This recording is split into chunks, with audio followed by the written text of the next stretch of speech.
So we'll go right straight into the questions. Please raise your hand so that I can see you and identify yourself. In order to save the time, that I collect several questions together for the Prime Minister to answer. Thank you. Yeah. Thank you. Yes. So okay. Take as many as you like. Okay. And we've been advised that due to Prime Minister Johnson, he's been scheduled. He needs to leave at 3:50. So any time that after 3:50, we have to conclude it. So right now, raise your question. Raise your hand so that I can identify yourself. Okay. First you. 1, 2, 3, 4, 5. Okay. In this order. Yeah. Hello, Prime Minister. Hello. And here.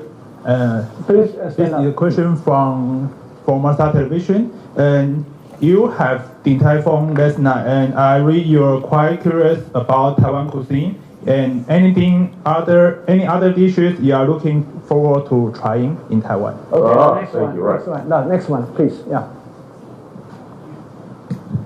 Hi, Mr. Johnson. I am Yui from EBC News, and you were referred as a British Trump. You were with. Is this the BBC? No. EBC is from Taiwan. Oh, sorry. Yeah. Hi. No, it's okay. Right. So, and you were mistaken as Trump as well once in the street on the street of New York. Yeah. So, you must know him better than we do. So, two questions. One question, please. Oh, sorry. Okay, one question.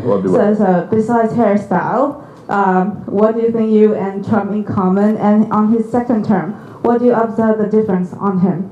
Okay, then the third one. Yeah. Besides her. Mm-hmm. Hi, Prime Minister. Allegra Mendelsohn, The Telegraph. Prime Minister Starmer recently said that the UK might be recognizing Palestine in September. Given that, do you think we could ever see the UK recognize Taiwan? Okay, now the next one, please. Yeah. Hi, Mr. Johnson. I'm a journalist from News TV in Taiwan. So I have a question that is, you mentioned that you gave up the idea of UK government trying to compete with Taiwan's in terms of that. So, but now President Trump now hoped TSMC to invest more and build a new semi-supply chain there. Is that a smart strategy to boost semi-industry overseas? Thank you. Okay, and that'll be the end of the first round. Okay. Hello, my name is Jan. I'm here freelance for the British Times newspaper. The what? The Times. The Times, great. You mentioned in your speech this morning the British policy of strategic ambiguity. I wanted to ask on two fronts, given your strong support for Ukraine and the fact perhaps that the lack of strategic clarity in terms of the backup behind Ukraine is what led to Russia's invasion of that country, and also given the fact that the American administration, Biden administration in the past has signaled that they would be willing to come to Taiwan's aid, whether given China's rising threats towards Taiwan, it's time perhaps for reconsidering of that British policy of strategic ambiguity, and whether, given that you are now no longer in office, you're able to speak more clearly about this topic. Okay. Yeah, great. Well, what a bunch of great questions. Thank you very much. So first of all, on my things I eat, I think that was a question about Din Tai Fung. Din Tai Fung. I sampled a wide variety of dumplings and a very dense kind of suety, doughy sort of snowball type object, which was absolutely delicious, and described it very. The thing I want to eat. The question was, what do I want to try? I think the answer is the pineapple cake. I've been given a box of pineapple cake. Mm-hmm. Does that make sense? I'm going to take a box of pineapple cake home to my home. Look, differences or similarities between me and any other politician, I leave it entirely to you. With your superior gift, imagination, adjectives to come up with. I think the differences between the Trump 45 and Trump 47. Look, I think that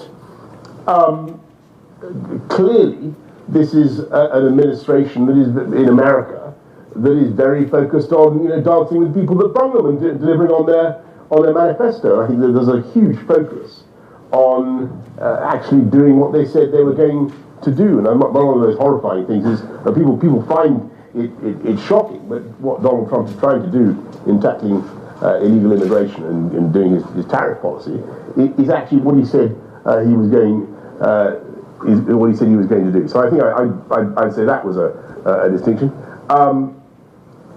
Allegra Mendelsohn asked a question about Taiwan, recognition of Taiwan compared to Palestine. And there clearly is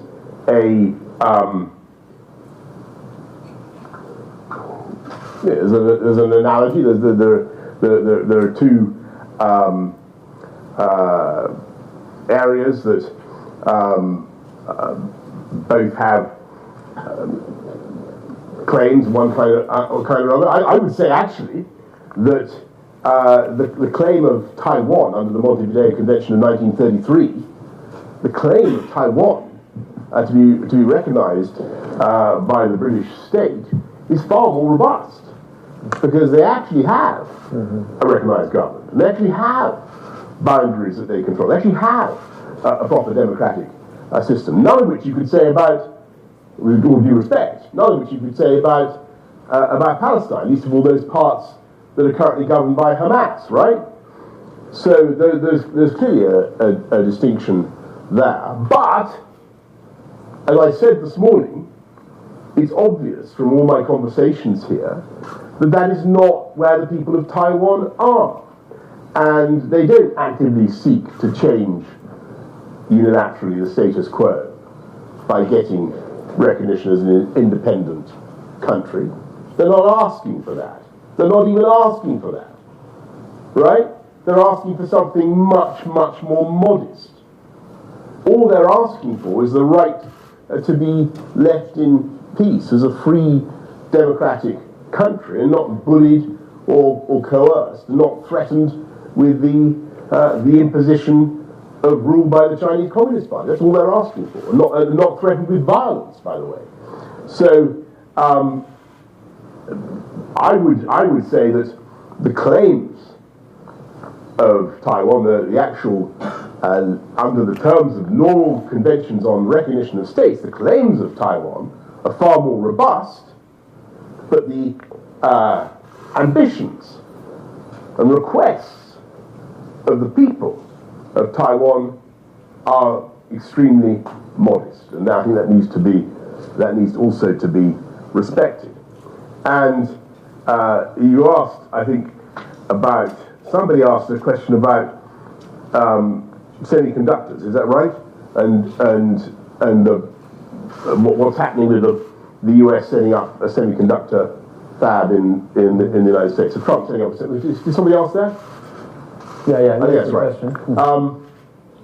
Look, as I said this morning, when I became Prime Minister in 2019, I was acutely conscious of this imperative for the UK to try to catch up in what was obviously the crucial industrial component of the 21st century, these really amazing semiconductors, these microprocessors. And as I said this morning, I said to my team in Number 10, I said, what would it cost to make a fab? What would it cost to make a fabrication plant? And they said about £9 billion.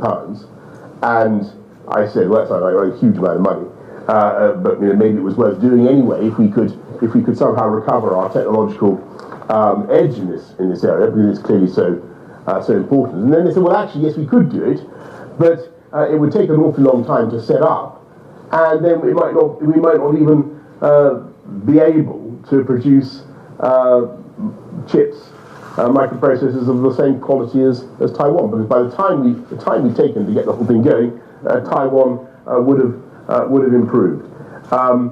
And so in the end, our best bet, I think, is to protect Taiwan and make sure that we have a strong relationship between the UK and Taiwan, and are able to import Taiwanese microprocessors. And because you guys are brilliant at it, and you have a world lead, and it's a simply astonishing fact: 95%, possibly even more, of the microprocessors needed for advanced AI, which is the most extraordinary cognitive advance of my lifetime. 95% of the chips you need for AI are made here, actually made here in Taiwan. And one of the many reasons why we should develop our relationship. And then John from the Times asked a question about strategic clarity. and the fateful ambiguity before the invasion of Ukraine? It's a very, very good question, and it was spot on, because I do agree with you. One of the problems with Ukraine was that we were, and it's still a problem, we're still not willing to say that Ukraine should be part of NATO, right? We're still not being clear about the ultimate geostrategic destination, security destination of Ukraine. That is a problem. That is a fateful ambiguity. And actually, I think that if we'd been clear about it before 2022, and if the Americans had got their way in 2008, and if Ukraine had been part of NATO, as George Bush requested, then it is conceivable that that invasion by Putin would never have happened. So I think you're really onto something. But I think that what the difficulty with the analogies are imperfect, right? Between Ukraine and Taiwan, there's not a direct read across, and what the crucial difference is, of course, that Ukraine is and had been a sovereign state since 1991, internationally recognized, not least by Russia and China and everybody else, right? Taiwan, as we've been discussing, is in a different case, different position. And despite having, as I say, so many of the seeming attributes of statehood and so many of the claims for international recognition, it is a measure of the modesty of the people of Taiwan. They don't even want that. They're not calling for that. They just want to protect the status quo. They just want to settle this problem in peace across the Straits of Taiwan. And so I think you're right in what you say about Ukraine, but the read across doesn't quite work, if that makes sense. Okay, thank you. We'll start with the second round, and first here, here, that, and then that, the 4 questions.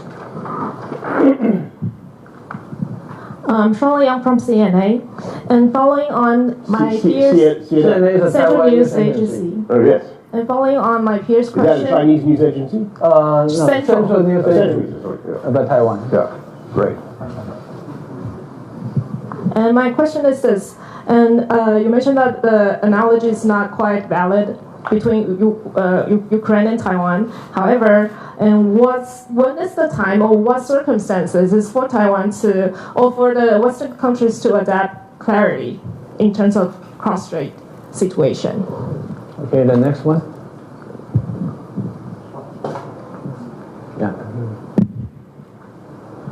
Prime Minister, I'm from SET TV, and I will ask, how do you plan to support Taiwan despite not in office, and what is your advice on how Taiwan should align our interest with UK to ensure shared interest and mature cooperation? Thank you.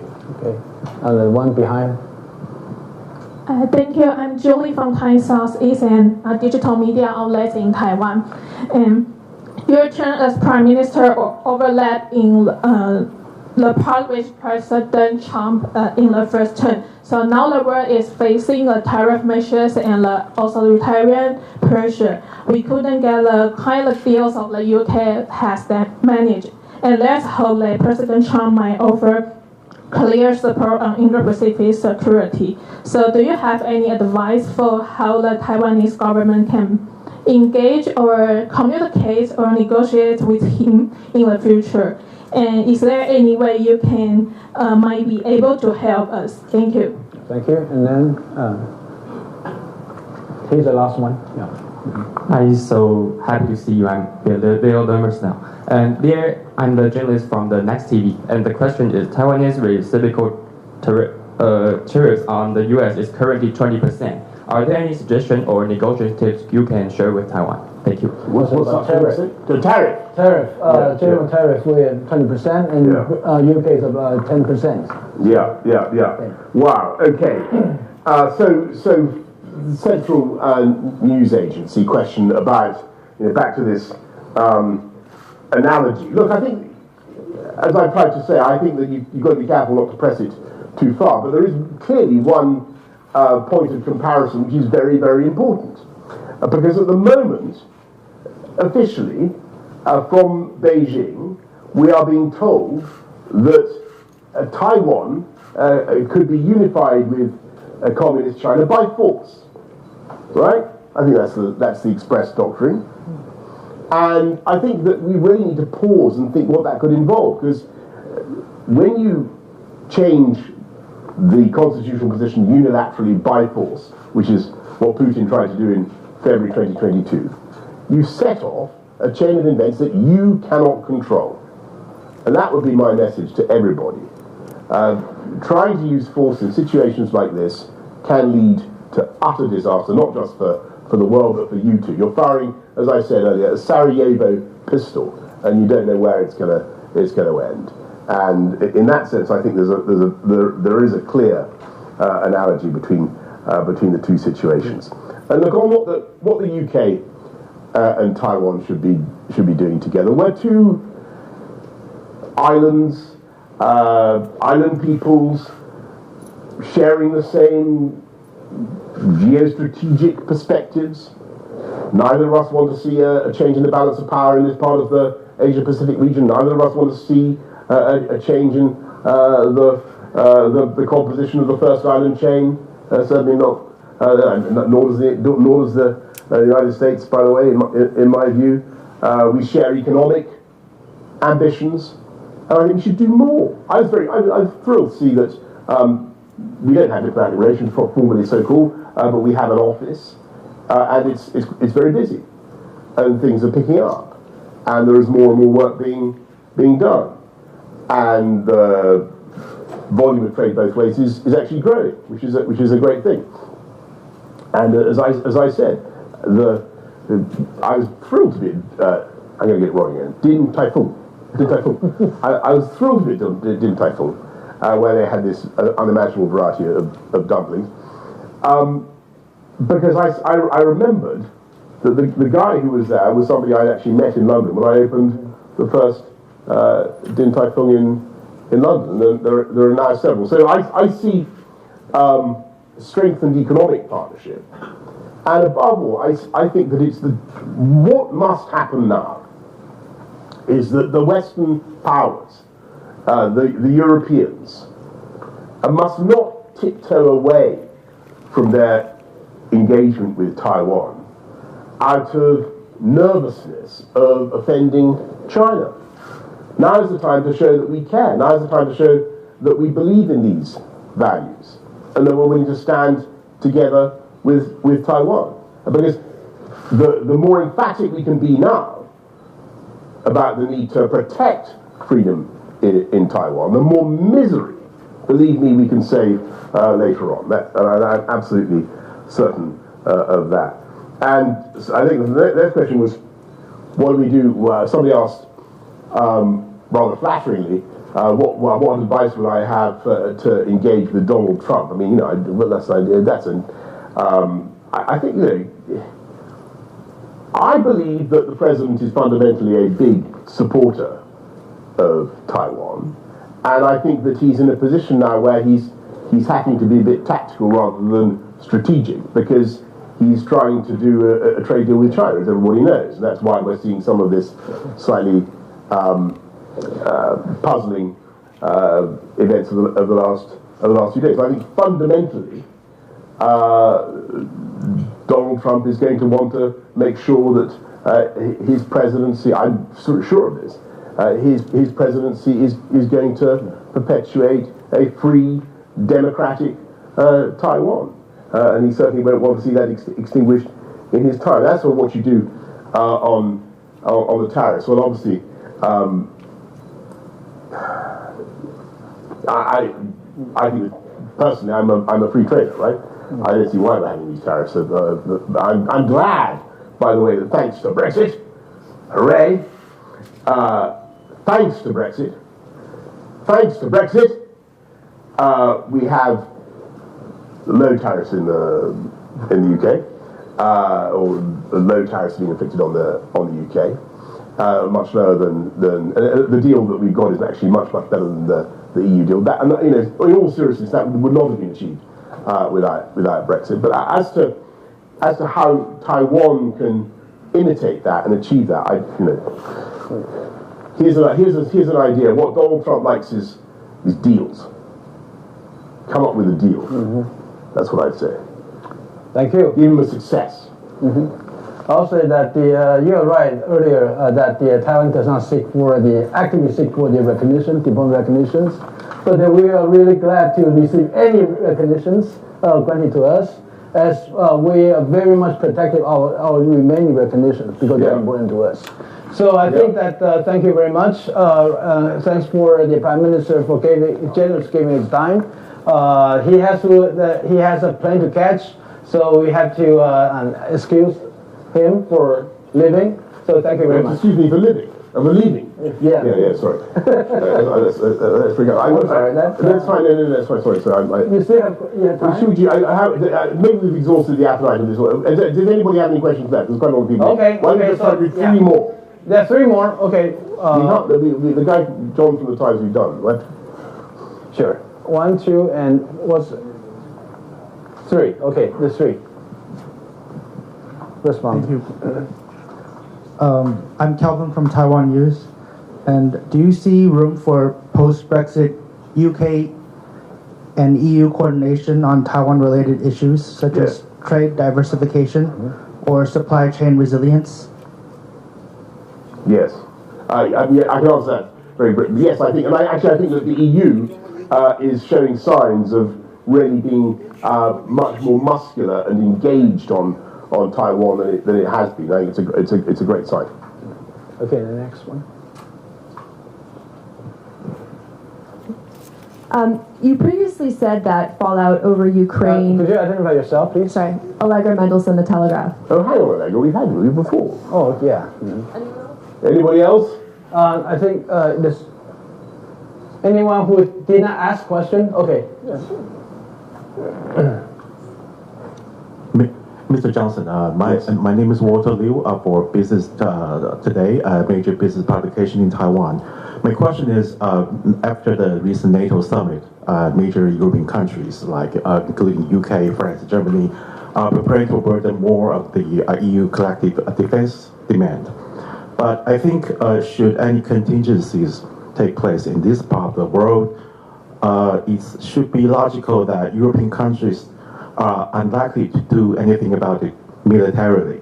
So in that case, how we in Taiwan should look at the Carrier Strike Force 25 underway, or the aka Operation High Mast of the Royal Navy now in East Asia. Thank you.